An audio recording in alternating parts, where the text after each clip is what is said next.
pjesë e retorikës së Vučić ishte Albin Kurti, por jo vetëm e tij, sepse edhe Brnabić ndër të tjera i quajti opozitarët e vendit të saj si herojtë e Albin Kurtit. Ju tha ndër të tjera që po kënaqni Albin Kurtin, shqiptarët e Kosovës dhe jeni heronjtë e tyre. Ambasador, po ju pyes, aksioni i sotëm i cili kulmon me këtë përplasje brenda sallës së parlamentit u materializua nga opozita, të cilët ishin edhe protagonistët e ditës dhe të kësaj përplasje fizike, ndonse gjeneza e kësaj përplasje është sigurisht protesta e studentëve. Me gjithë këto kushte të favorshme për opozitën serbe dhe me një Vučić dhe pushtet të kalbëzuar, pra në kushte as pak të mira dhe skomoditet pushteti, pse opozita nuk ja del dot që të rrëzojë Vučićin nga pushteti? Sepse për mendimin tim është një regjim autokratik. Dihet që Vučići ka kontroll të plot ndaj si shoqërisë civile në shumë raste, ashtu edhe në mediave të lirë. Ka qenë një nga problematika kryesore që institucionet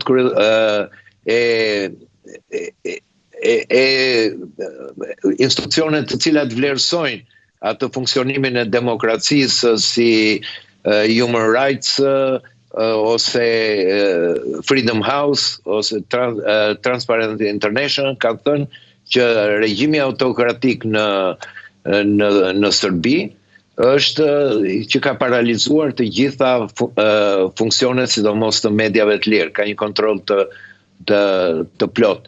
Së dyti, dihet që deri tani Perëndimi ka patur një preferencë për ta pranuar Vučićin që mos krijojë një vatër të zezë në zemër të Ballkanit, duke vlerësuar situatën në aspektin gjeopolitik.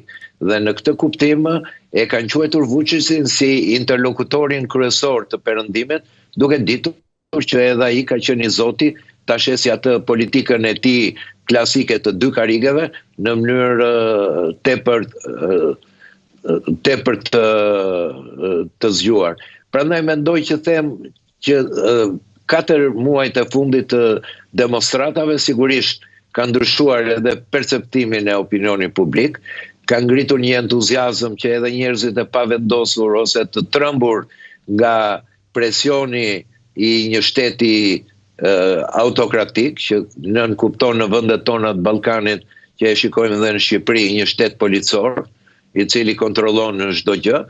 Mendoj që ky ekuacion ka ndryshuar.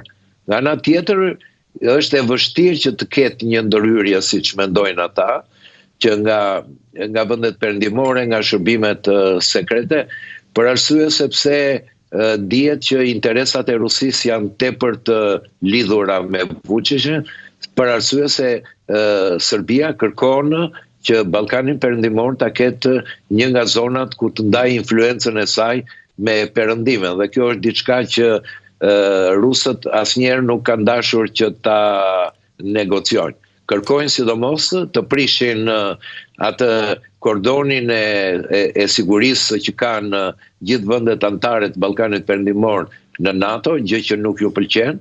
Kërkojnë influencat e shtuara të Rusisë, sidomos në Malin e Zi, në Maqedoninë e Veriut dhe mundësisht daljen e tyre në Meze.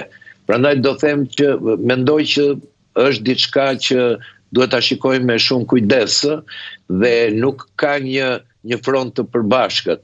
E ashtu quajtura revolucion me ngjyrë që Vučić sot e deklaroi që është më i egri që është parë ndonjëherë në këto 35 vjet, kërkon që ta bashkoj me atë qëndrim që Rusia ka mbajtur ose Putini nga gjithë të revolucionet me ngjyrë që ka ndodhur në republikat ish sovjetike. Me një fjalë, ai indirekt kërkon edhe ndihmën e Rusisë, edhe në këtë lojë të madhe gjeopolitike Vučići qëndron, domethënë, në pozicione nga mund të përfitojë më shumë, të përfitojë nga dobësia e europianëve që kërkojnë ta mbajnë, apo nga nevoja e rusëve që kërkojnë me do mos do influencat e tyre në Ballkanin Perëndimor. Pra ende tentativa e lojës me dy porta, të shohim nëse do të jetë përfitues apo në fakt do të jetë ai i cili do të pësojë kësaj radhe, ndonse duket se rrethi po ngushtohet dhe shanset janë minimaliste.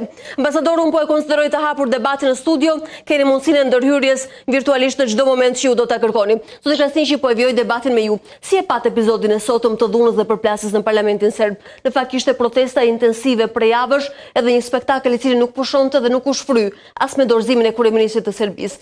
Pse po bëhet megjithëse është kaq delikate për Vučić, po kaq e vështirë edhe për opozitën në Serbi? Së pari mendoj që sot ishte pikë kulmore, por incidente ka pasur vazhdimisht në Parlamentin e Serbisë që kur kanë filluar protestat.